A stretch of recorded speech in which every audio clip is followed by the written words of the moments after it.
नमस्कार, आस्वाद आपलेपणाचा चॅनलमध्ये आपलं स्वागत आहे। तर आज मी इथे मेथीचे पराठे केलेले आहेत। बघा किती सॉफ्ट झालेले आहेत आपले मेथीचे पराठे किंवा ठेपले सुद्धा म्हणू शकता। आज मी ज्या पद्धतीने आपल्याला हे मेथीचे पराठे दाखवणार आहे ना, खूप टेस्टी बनतात आणि एकदम मऊ लुसलुशीत होतात। एरवी आपण पराठे करतो मेथीचे, पण आपले पराठे नंतर थोडेफार कडक होतात, पण आज ज्या पद्धतीने आपण हे पराठे करणार आहोत ना, एकदम मस्त असे मऊ लुसलुशीत आपले हे पराठे होतात आणि दुसरा दिवस झाला तरीसुद्धा एकदम सॉफ्टच राहतात।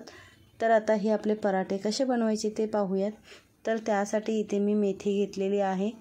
आपल्याला जेवढी मेथी पाहिजे त्याप्रमाणे मेथी घ्यायची आहे पराठे बनवण्यासाठी। तर इथे मी 5 पराठे बनवणार आहे, त्यासाठी मी एवढी मेथी घेतलेली आहे। मेथी मी आता इथे बारीक कापून घेतलेली आहे। त्यानंतर आपल्याला त्याच्यामध्ये बटाटा घ्यायचा आहे।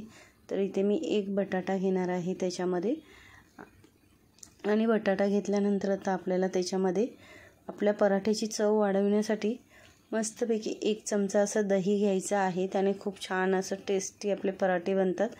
तर 1 चमचा इतकं दही घेतलेलं आहे। त्यानंतर आलं लसूण ठेचून घेतलं आहे। त्याच्यानंतर आपल्याला कणिक घ्यायचं आहे। तर मी आता 5 पराठे करणार आहे, त्या अंदाजानेच मी कणिक घेतलेलं आहे। आणि कणिक घेतल्यानंतर आता आपल्याला लाल तिखट घालून घ्यायचं आहे। आपल्या आवडीनुसार लाल तिखट घालायचं आहे। त्यानंतर हळद घातलेली आहे, जिरा पावडर घातलेली आहे, त्याच्यामध्ये थोडीशी धना पावडर घातलेली आहे। त्यानंतर थोडासा गरम मसाला घातलेला आहे आणि 1 चमचा आपले सफेद तीळ असतात ते घातलेले आहेत। चवीनुसार मीठ घालून घेतलं आहे आणि थोडीशी साखर घालून घेतलेली आहे। त्यानंतर 2 चमच्याच्या अंदाजाने आपल्याला तेल घालायचं आहे आणि आता छान असं आपलं जे पराठ्याचं सारण आहे ते मळून घ्यायचं आहे।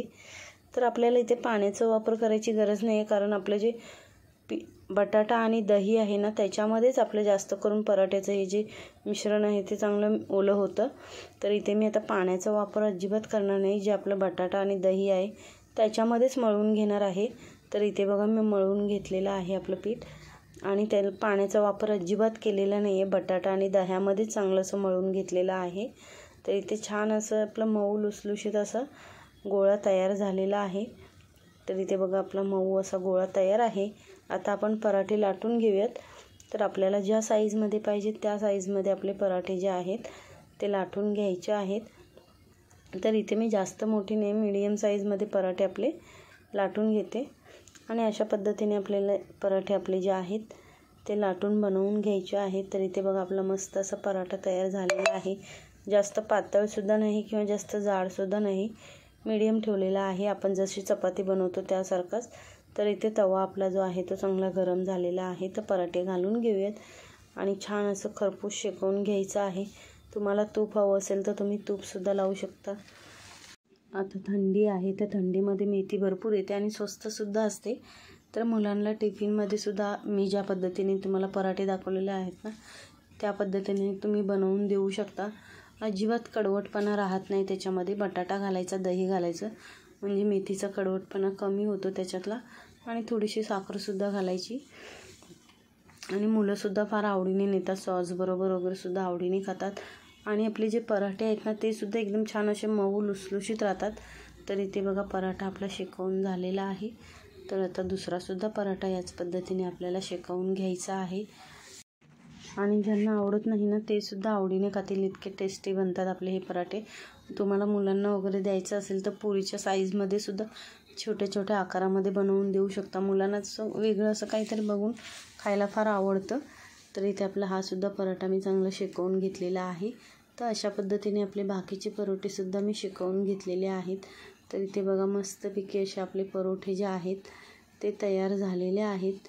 तुम्ही करून बघा अशा पद्धतीने परोठे, अगदी झटपट होतात, जास्त वेळसुद्धा लागत नाही, आणि छान असे मऊ लुसलुशीत आपले हे परोठे तयार आहेत।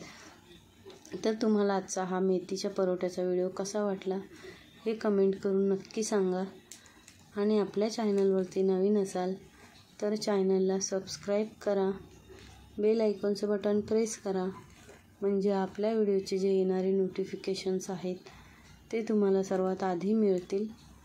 आणि व्हिडिओ पूर्ण बघितल्याबद्दल धन्यवाद।